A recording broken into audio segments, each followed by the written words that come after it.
Welcome to Why I Quit, a show that covers real people quitting their 9-to-5 jobs in search of something different. Listen to inspiring conversations where we dive deep into the stories of why people quit their jobs, what were the hardest parts, where are they now, and any advice for people following the same path.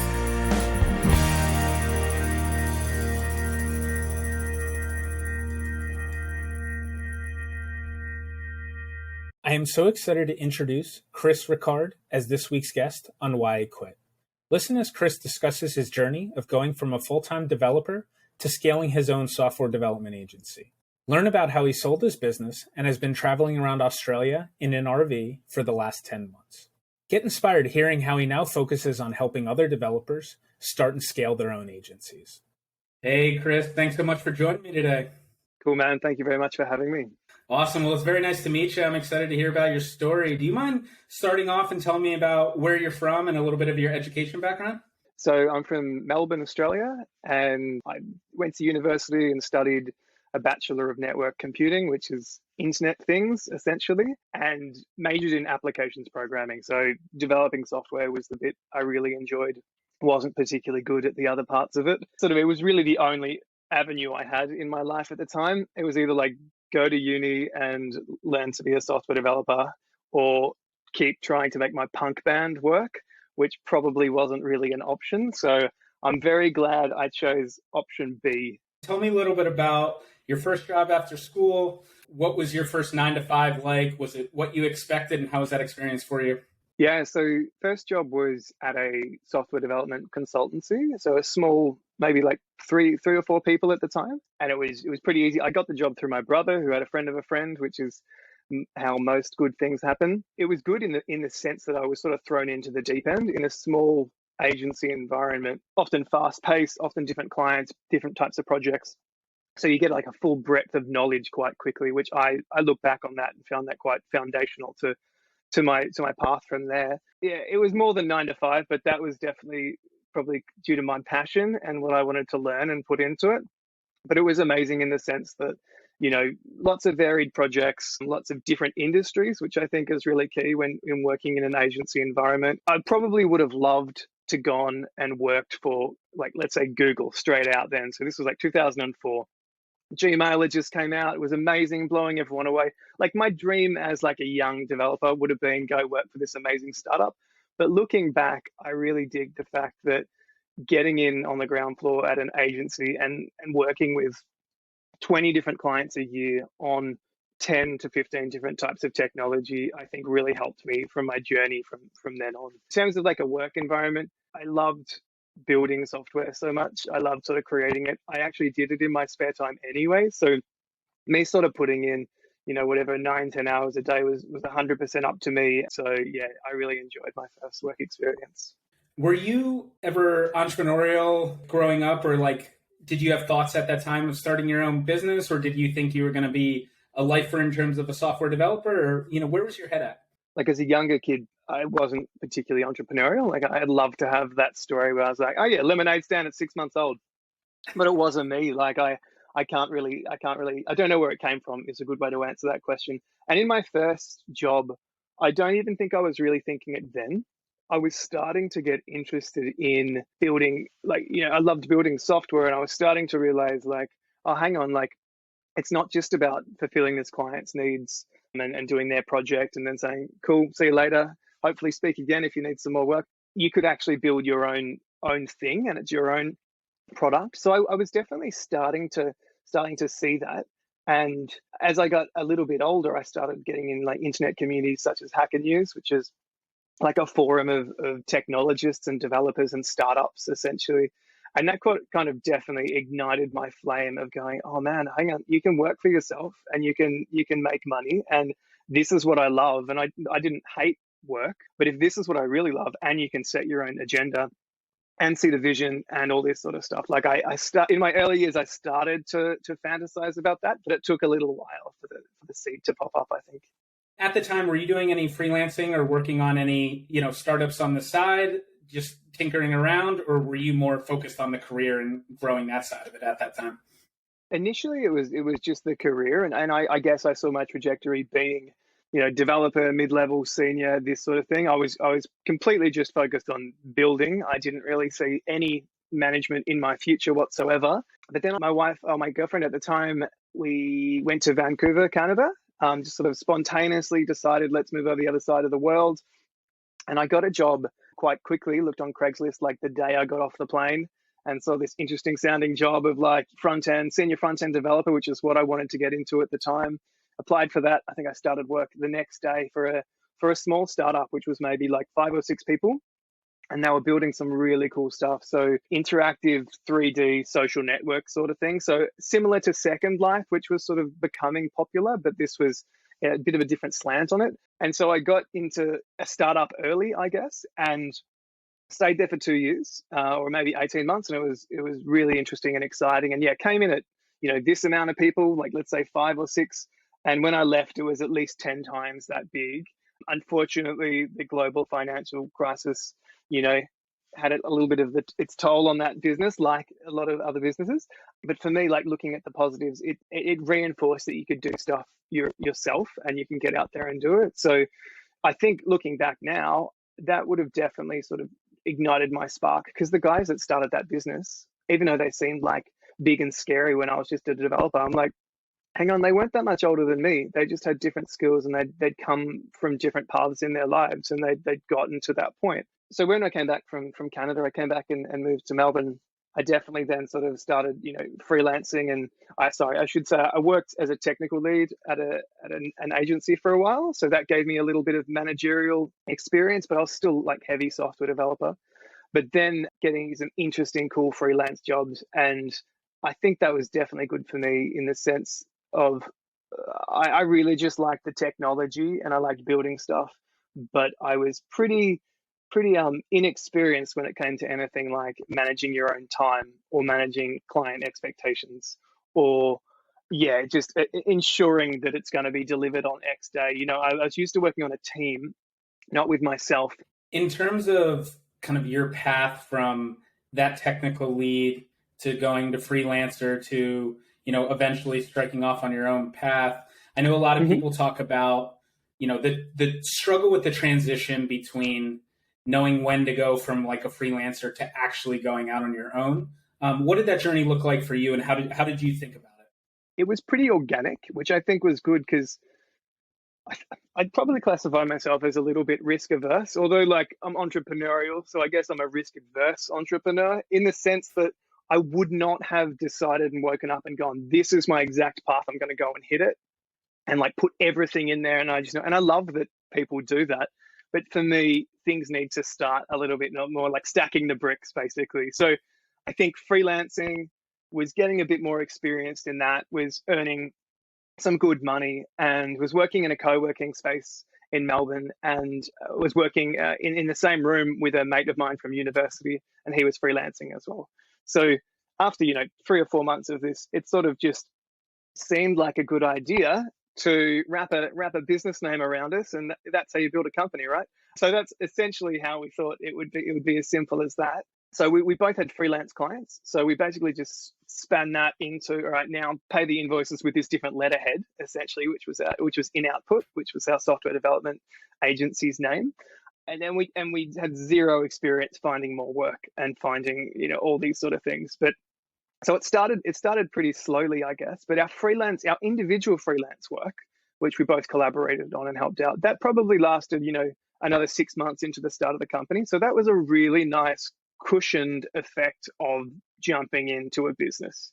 And with people I work with now, I always recommend, like, depending on their own level of risk and what they can deal with when they wake up in the morning, and how daunted they are about the day ahead, like definitely having something like that initial piece of work to get you over the line, like that helped me get through the hard stages.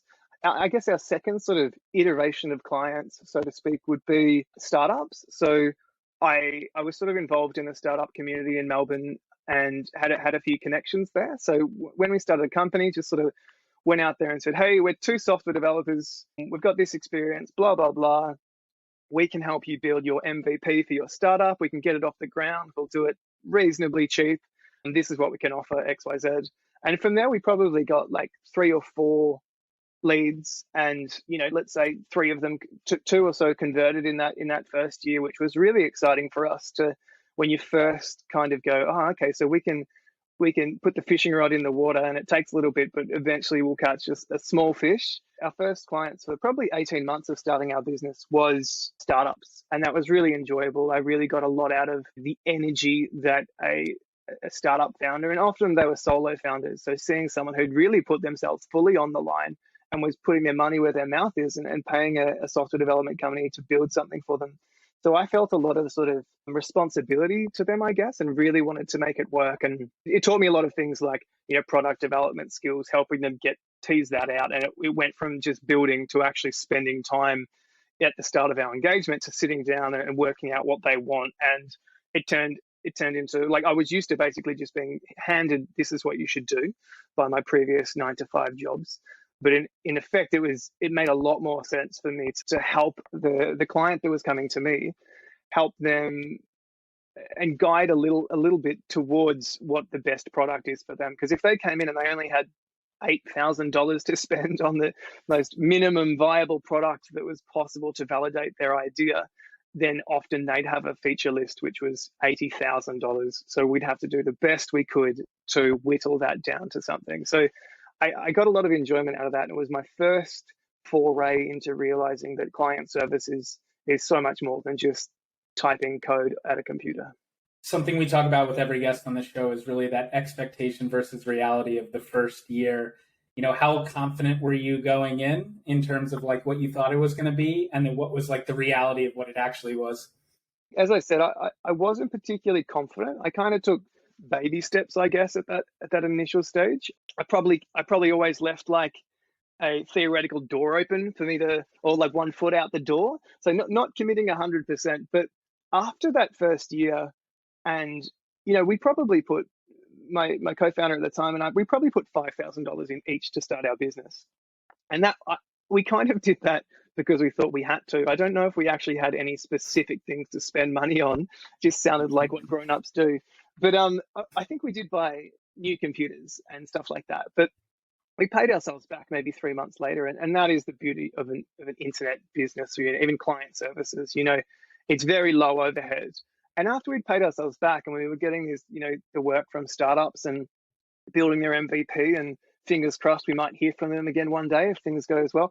Like after that first year, we're like, so it is almost, if you're a good software developer and you've got a reasonable network of people, or you are quite good at networking and drumming up business, it was quite a simple business for us to start for two like almost inexperienced business men, far more software developer than anything else. So after that first year, I was getting a little bit cocky, so to speak, and I was like, I get it, this is fine, like it's like a money printing machine, we just do more of this and we'll be fine. But we did learn in the next few years that it wasn't as easy. So essentially, like nothing went wrong. We always went well, but we hired our first employees. So we hired 2 junior web developers in quick succession, so very close to each other. We didn't realize at the time how much of our time, because we were, by that stage, we probably both, my co-founder and I had 8 years experience as software developers. We probably didn't appreciate initially how much of our time we'd need to put in to train the 2 new staff members up. So that was like a big rude awakening, and it's so obvious, like it's classic business 101, but we just kind of didn't realize. So, and then obviously that time took our time away, and we were basically the 2 money producing core assets of the business. So we had this dream of, you train people up and blah, blah, blah. One day you'll be able to go on a holiday. That's how it works, right? But that took a lot longer. And that was a really interesting learning curve for me, in the sense that I hadn't really experienced that before. And it took us a little while to get the hang of it. So eventually we were 4 people on year 2, let's say. And by sort of year 3, and I should say, like year 2, we were probably making a good mid-6 figures. So we were going well. And by that stage, we would branched out from startups to other businesses, which was really our long-term focus. And then maybe by year 3, we'd got the hang of training some employees and building those guys up. And I think we were maybe about 8 staff members, something like this. And And when you reach that level, your problems completely change. Well, to be honest, our problems completely changed month to month, it felt like. But definitely growing a team, things changed quite a lot. And, we enjoyed some of it, but some of it we didn't necessarily know what we were getting into. So ignorance is bliss in some respect. But with people that I work to now, I sort of do some advising for dev agencies in a similar position. I make a big point of saying, just make sure you think through wherever you're heading is the goal, that when you've succeeded and you've got what you want, when you wake up in the morning, that's really what you want. Because sometimes it's easy to be blinded by growing bigger or raising money or whatever it may be. And it all seems really cool and exciting. And you've got this like North Star of where you're heading towards, and you can go there and you're making strides towards it. It's feeling good. You're like, ticking boxes. And it's an obvious thing to say, but for me, I probably didn't think too much in the early days about this, that when we reach X goal, where the X was, 6 employees, 8 employees, this amount of money per year, move into a big shiny office, this sort of thing, is that when I wake up in the morning, am I going to be doing what I want to do? Am I setting up a life that I'm actually going to want to execute daily? And yeah, so it was a bit of a learning curve, and that was quite interesting. I'm curious, it sounds like you've always loved development. And when you shifted your business to managing people instead, what was that like for you? Did you still enjoy that, or was that like tough for you? And did that cause like a shift in how you looked at like what you wanted to do long term?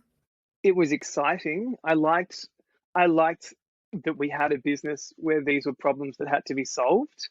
But realistically, looking back, it wasn't my core competency. And although I enjoyed learning it, it's sometimes you can get wrapped up in having to learn things. And like personally, I find that quite exciting. And maybe as a software developer, you logically try and work through this problem and you do it. I can sometimes confuse that with being passionate about it or enjoying it. So what I did get unexpectedly a lot of enjoyment from was seeing a team grow, seeing them mature, seeing, X months down the track that they're now talking to a client and, scoping a project. And like I loved that. I loved seeing the team's progression and doing one-on-ones with the team. Like I really enjoyed that side of it, but I didn't enjoy the overall kind of managing of the business. And that's what it sort of fell into. So my business partner was probably more interested in just the technology component of it. So he basically became the CTO and I was sort of quasi CEO because there's nothing left, right? I got what was left over. No, that's not entirely true. Like I was more interested in it and I wanted to test it out. But when we got to, I think we were a team of 11 or 12 at our largest point there. And that definitely showed me that I'd probably built a business that I wasn't enjoying for a time. And there was definite pockets of enjoyment that I got out of it. But there's also a lot of day-to-day stuff that just comes along with that. There's HR, there's like finance, there's paying the bills, there's all those bits and pieces which just get more and more involved unless you put in the processes, which again, I didn't really have like a mentor, or I didn't really kind of look at any other agencies at all and see how they function. But now hindsight is 2020. I would definitely advise people to put in processes and automations to make your life easier so you can focus on the thing that you loved in the first place. So it definitely wasn't dire by any means. It was still enjoyable, and I never didn't want to come to work on a Monday morning. Like I was still excited about that, but I was starting to think like there must be something more, or what can we do, sort of thing. So my wife and I love Southeast Asia, and we've been to like Thailand and Vietnam and Laos and stuff quite a lot and really enjoy it. So this must have been like 2016 or so, and I was like, oh, maybe I could work from there, and I could move some of the business and a lot of these staff interaction and client interaction could be remote. So I put out the feelers with my co-founder and see what he thought about it, and he sort of expressed he was maybe having the same feelings I was about the business. It wasn't necessarily what he'd envisaged where we were heading. So he was maybe not that into it at that time as well, maybe even a little bit more than I was. So my conversation about, maybe I could move over to Thailand or do a stint this month, it kind of spiraled into a conversation we needed to have, which is, what are we doing? Where are we going? No, you can't move to Thailand if we don't know exactly what our business is doing. Very fair enough thing to say. So that kind of resulted in him leaving and me actually buying him out of the business. And this was something that I didn't think I'd do. I never thought that I would continue on by myself, or that this was something I could even do. Thinking about it and discussing it when the questions were kind of shutting down the business, because we couldn't really sell at that point, because it was quite a quick decision. It would have been a fire sale essentially. So I was like talking it over with my wife, and I was like, I don't think I can do this. It's already a lot right now, let alone me taking over more roles or trying to hire someone for such an integral position. And she said, well, I could leave my job and I could join the agency as well. And she was a project manager at a non-profit organization at the time. And so she definitely had skills of managerial skills. It did seem like we were putting like all our eggs in one basket, being involved with your wife 24/7 in this business as well. But so that's what we did. So she came onto the business maybe 4 or 5 years at our halfway mark. It was a market change, because what it showed me, two things, I guess. First of all, it showed me that there was bits I didn't like, and I didn't set it up as good as I could have, and we didn't have many processes automated, and we didn't have many systems, and I wanted to just live in Thailand because it sounded like an easy way. When the decision came down to, well, but do you want to end this? Do you want to shut down the business? Sort of realized, well, no, I don't. I don't feel like it's finished. I feel like there's more. I think I would have big regret if I left this here. And then with my wife joining as well, we both sort of doubled down, and it gave me the motivation, I guess, to really fix all those problems that we were having. In my mind, there was it was like a phoenix rising from the ashes. There's a version 2.0 of my agency, which happened in about 2017, which was a market difference in terms of what happened over the next few years. So talk to me a little bit about the 2.0 version of the agency. Especially it sounded like you were rethinking a lot of things of where you wanted to live, if you wanted to be remote, what you wanted the business to be. How did you think about priorities in terms of like not only the business, but personal, of like how you changed how the business operated and you ran it?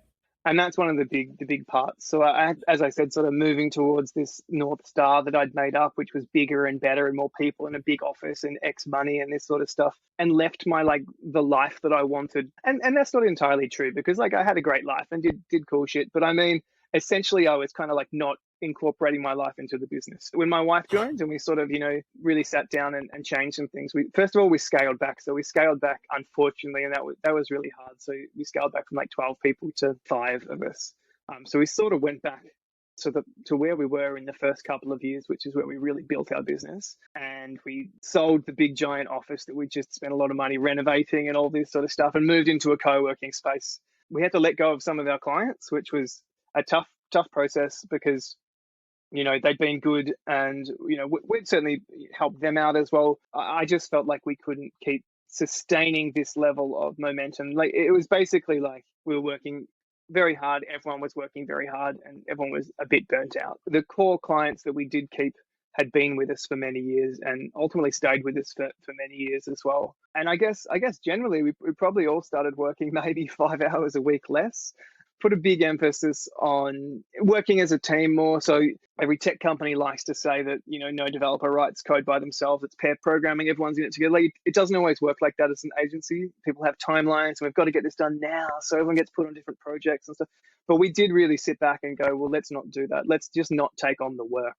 We're in a good position now where we don't need to take on the projects if that means our stress is going to go over a certain level, sort of thing. So we definitely had the team. We basically worked on one project at a time, maybe one and a little bit. So we had another smaller project, but we did one big project.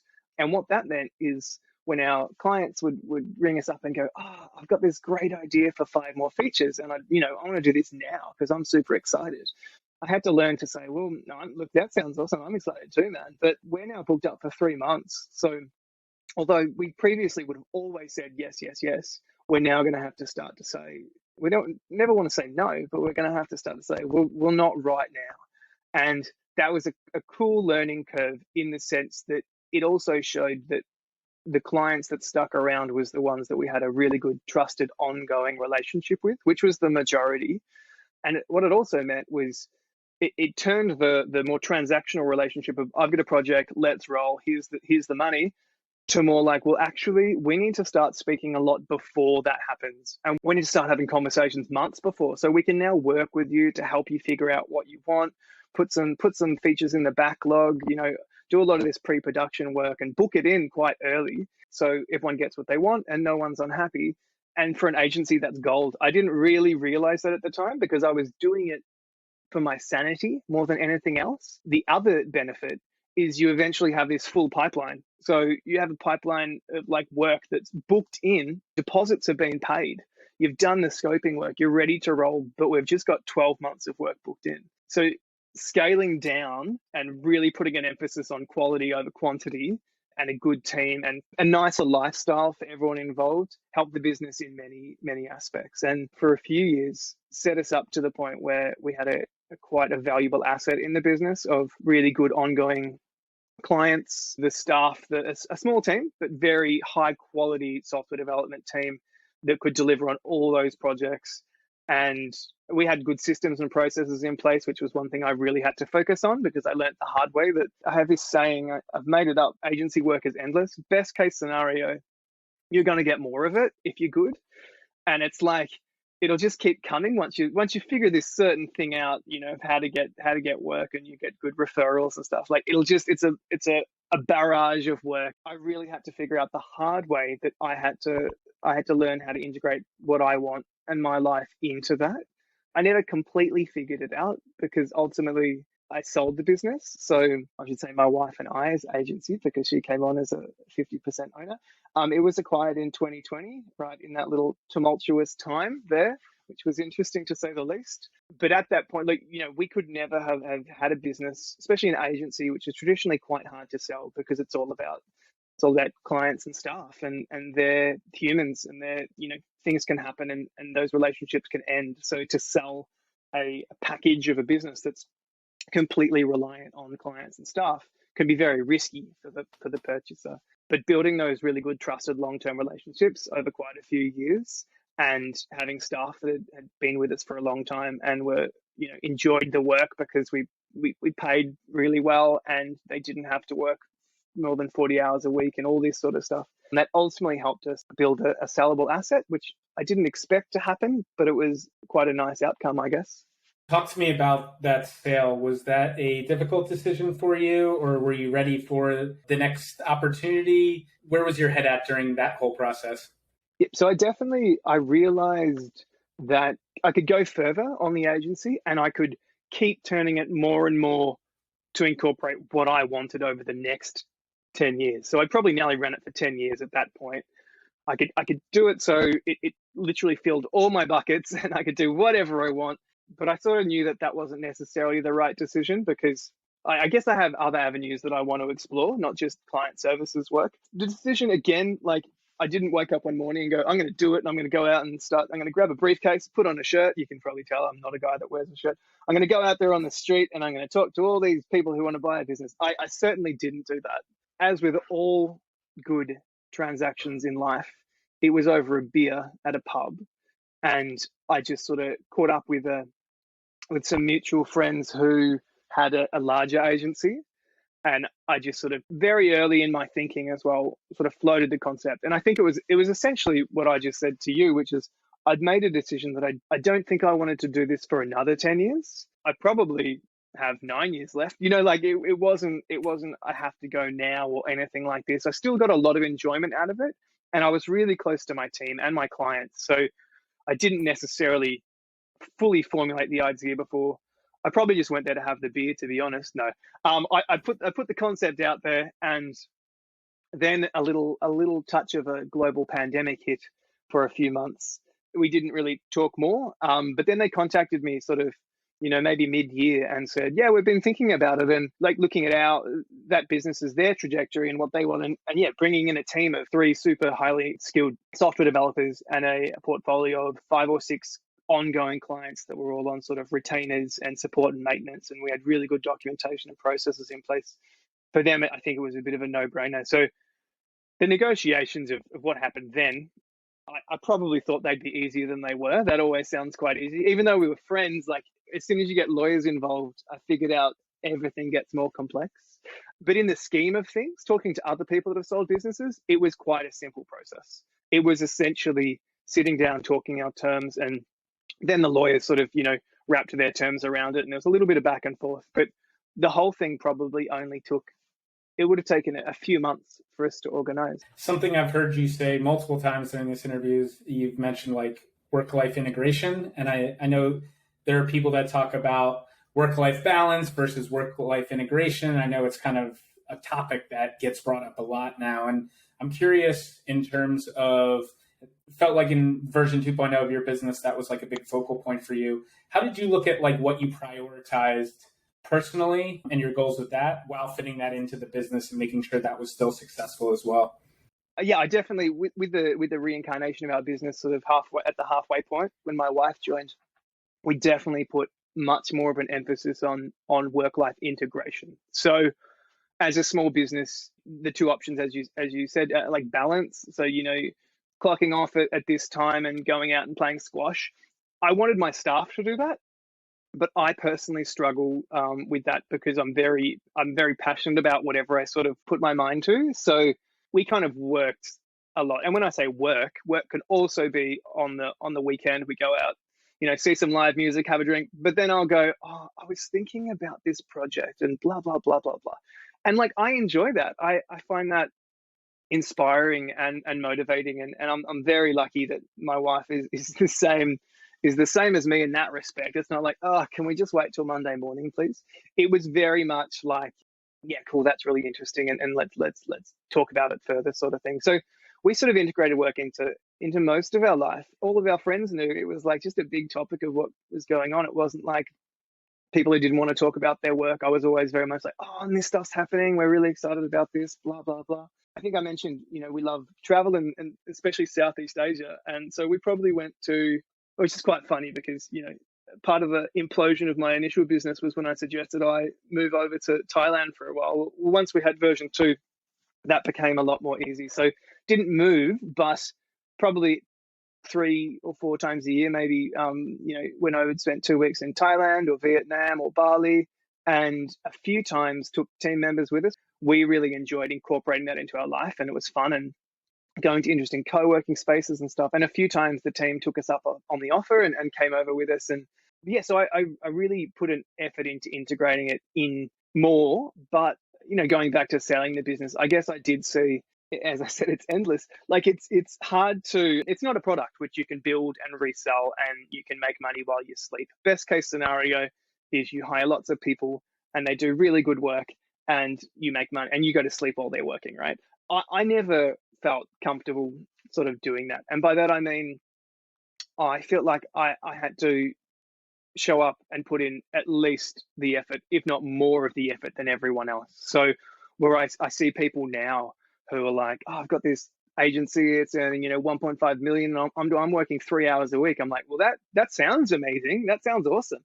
But for whatever reason, I couldn't really do it. I felt like I had to be in it and be in my business. I think I never wanted my staff to go, oh, Chris is like, I've just realized he's only working 3 hours a week and we're doing 37 or whatever it is. So I felt like I couldn't completely do what I wanted to do in a client services business. And that definitely probably, this is good. This is like therapy. It's helping me think it through. It's probably one of the propellants to selling my business. And look, I don't actually know what I'm going to do next, but it kind of has given me the space to think about it, I guess. One thing I always ask everyone is, there's a lot of people that listen to this show that have either recently quit or are thinking about quitting their jobs. Based on kind of like your experience, what do you think is the best piece of advice that you were given or you would give someone that are in similar shoes? I would say, this is my risk aversion showing, I would say set yourself up so when you wake up that morning after you've quit, it doesn't feel like the world is caving in and you've just put all this pressure on yourself. So however that looks like for the individual. So in my case, freelancing to an agency was awesome because I'd already put in some hard yards to get clients. So an agency was just a natural progression. So whatever your business is, employers might not condone what I'm about to say, but I would say start working on the side, start working on your weekends, out of your work hour, put those steps in place to make sure you've got like a soft landing pad, because the real hard work is what happened next. Sometimes it just feels like the quitting is the hard thing, and by no means is it not. It is the integral first step, but the real stuff comes that morning you wake up and you're like, oh, okay, so now what am I going to do? So you'll have a list of things, obviously, but I'd say even go a bit further. Make sure de-risk the whole process and make it a soft landing, because it's a wild ride. It's fun, it's interesting, it's exciting. You want it to go for as long as possible. That's a good way to put it. Yeah, the last question that we ask everyone always ties into, what are you most excited about over the next 3 to 5 years? My life has taken a bit of a different turn, I guess, since selling the business. So I'm currently in an RV, which I've been traveling with my wife around Australia for the last 10 months. So as soon as we sold the business and we could get out, because Melbourne was in lockdowns due to COVID, yeah, we've been traveling around Australia and not working and thinking about what's next and thinking about different options and stuff. So I'm kind of going with the approach of, as with my risk aversion, a portfolio of small bets. So I'm not putting everything on any horse, basically. I'm putting a few feelers out there, trying a few things and seeing what works. So after selling the business and starting the transition process with the other company, which went for 12 months, I started a blog just to dump my thoughts out there. And the blog is for software developers who want to start agencies. So it's literally like me talking to myself 10 years ago. It's called Dev to Agency. It was a cathartic process for me, I think, to just get stuff out there. And then that kind of turned into a newsletter and a blog, and it turned into monthly articles to weekly articles. And whilst being on the road for 10 months, like that's allowed me to do it. And it's not making money. It doesn't have a direct business plan behind it, but it's built an audience. I've got like a good newsletter list. I've started being quite active on Twitter, helping other agencies and just kind of going out there and sharing what I learned and sharing my knowledge, which I didn't realize how much that resonates with people. There are a lot of software developers who have either started agencies or want to start agencies, or freelancers who want to take a step so it's not just them, so they're building a team. So that's been really nice to find that circle of people. It sort of fell into then me doing one-on-one consulting with some agencies as well. So, every week I talk to a few people who are at a position in their agency and they want to get to 7 figures or whatever that is. So I've really enjoyed that. It's like I mentioned that this podcast is a bit like therapy. That has definitely been like therapy for me. Like, selling a business and all this sort of thing, it's a bit of a whirlwind of emotions, and going back and now helping people with the lessons that I learned along the way makes me go, oh, well, I did learn a lot, and I did, it's not over by any means. All this information and strategies and stuff that came out of it, I carry with me. And it's also super cool to be able to help people with what I didn't do. So where I say that midpoint where I changed after 4 years and we had to put in a lot of processes and stuff, I can really help people in those early days, making sure that one day they too can do whatever they want to do, whether that's, go to Thailand for a few weeks a year or whatever it is, but, put those things in place. And besides that, my wife and I are experimenting with a few products. So a few software as a service type businesses, again, not betting the house on anything, just like putting some feelers out there, building an MVP and slowly seeing what works. And between that and consulting, and I'm still doing some like solutions architecture consulting as a developer. That's the next 12 months as I see it. My days are numbered in this RV. 10 months is just about enough for me, I think. No, we've loved it, but we're going to be heading back slowly to Melbourne over the next couple of months, and are looking forward to living in an apartment again. And then I'll sort of look into the future a bit more about like where I want to go, and that's where I'm getting a lot of, it's filling my bucket. I kind of hate that phrase, but it's making me feel good, and I could see doing more down that path. Whether that's 3 to 5 years, I'm not sure. Definitely building a life where we travel a lot, where we can spend a few months of the year overseas, and which is something we both really enjoy. And location independent, financial independence, basically all these things. The dream, not being specifically tied down, but also living a fulfilling life. Yeah, technology is going to play a big role in that, whatever ends up happening with me. So yeah, I'm excited. For all the listeners out there, his content's phenomenal. I'll drop some links for both the newsletter and the articles in the description. And Chris, thank you so much. This has been an awesome conversation. I really appreciate you sharing your story. Yeah, thank you, Dave. It's been really good. Thank you for listening. It really means a lot to us. We want to hear from you as we keep growing. Please reach out on whyquit.co if you have any feedback or potential guests. A special thanks to Chris Dole for the music. Please check out his newest album, Here's to You, on Spotify. Thank you, and we will be back next week with another episode.